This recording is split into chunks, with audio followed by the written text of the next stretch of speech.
India's network of protected areas, it's one of the world's great conservation success stories. But here's the catch. It was built for a stable climate, a world that, frankly, just doesn't exist anymore. So today, we're going to dive into how this incredible system is being forced to adapt to the massive challenge of climate change. First off, let's just get a handle on what's at stake here. India is home to a staggering 7 to 8% of all known species on Earth. That's an absolute treasure of global importance. And get this, all of that incredible biodiversity is packed into just 2.4% of the world's land. This amazing concentration of life means that what happens in India's protected areas, well, it sends ripples across the entire planet. Okay, so to break this all down, here's our roadmap. We'll kick things off with the foundational problem. Then we'll look at 3 key strategies for adapting: upgrading the old parks, building new ones for the future, and connecting all the dots. Then we'll wrap up with the new playbook that's needed to make it all work. So the heart of the issue is that India's entire network of parks and sanctuaries was built on one big assumption that has been completely shattered: the idea of a stable, predictable climate. The very ground rules of nature are changing, and the system is really struggling to keep up. This really captures the fundamental mismatch, doesn't it? The old model was all about protecting in place inside fixed boundaries, assuming the world would just stay the same.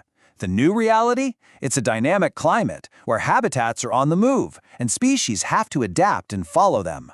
Our protected areas have basically become islands, and the life they're supposed to protect now needs a way to get off those islands. And the speed of this change is it's relentless. Historically, species might have moved about 1 kilometer every decade to keep up with warming. Today, they need to move 5, even 10 times faster. In a world chopped up by farms and cities, that kind of speed is, for many, simply impossible. And make no mistake, this isn't some far-off future problem, it's happening right now. In the Himalayas, you've got animals being pushed up mountains, literally running out of room. In the Western Ghats, unique amphibians are watching their very specific homes disappear. And in the Sundarbans, the iconic mangrove forests are caught in this horrible vice between rising sea levels on one side and human development on the other.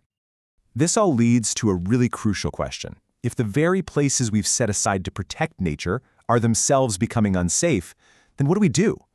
What happens when the lifeboats start taking on water?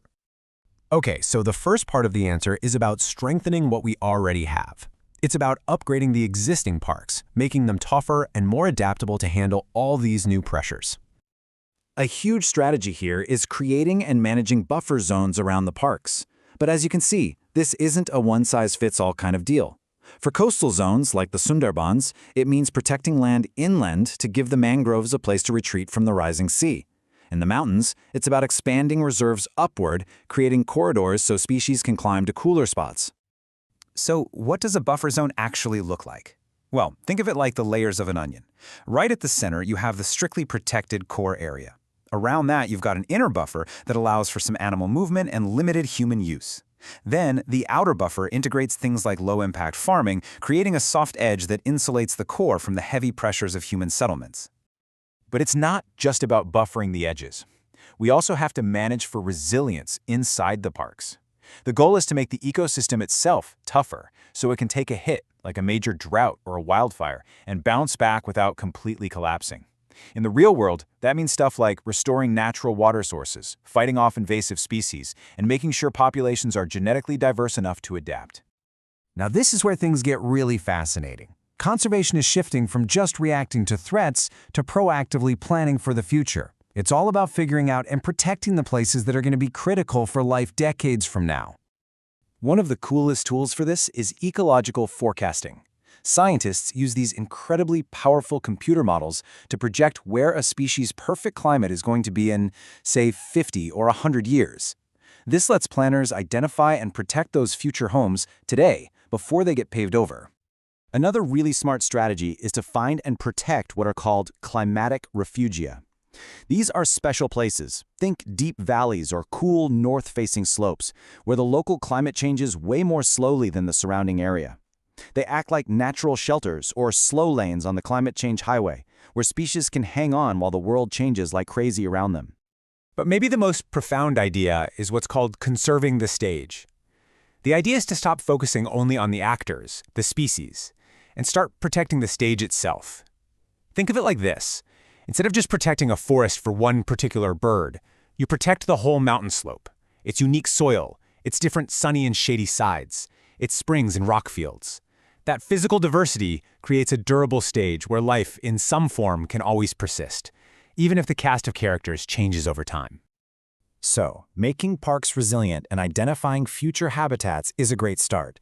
But it's not enough if they're all just isolated islands. The long-term survival of so many species really depends on managing the huge landscapes that lie between these protected areas.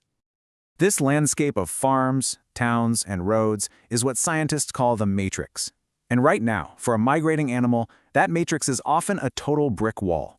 The goal is to soften it, to manage it in a way that turns it into a superhighway, letting wildlife move safely from one safe zone to the next. And that's where buffer zones and getting local communities involved becomes such a game changer. I mean, look at a place like Kanha National Park. Well-managed community forests can actually extend the habitat for tigers. Over in Gir, home of the Asiatic lion, things like agroforestry and ecotourism support local people, giving them a direct stake in conservation and a real reason to make the matrix more wildlife-friendly.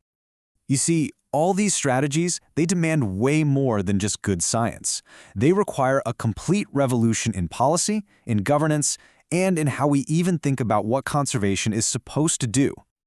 The very definition of success has to change. The old goal was to basically keep everything the same. No change was seen as a win. The new goal is all about maintaining resilience and healthy ecological processes. Success isn't about preventing change anymore. It's about enabling adaptation.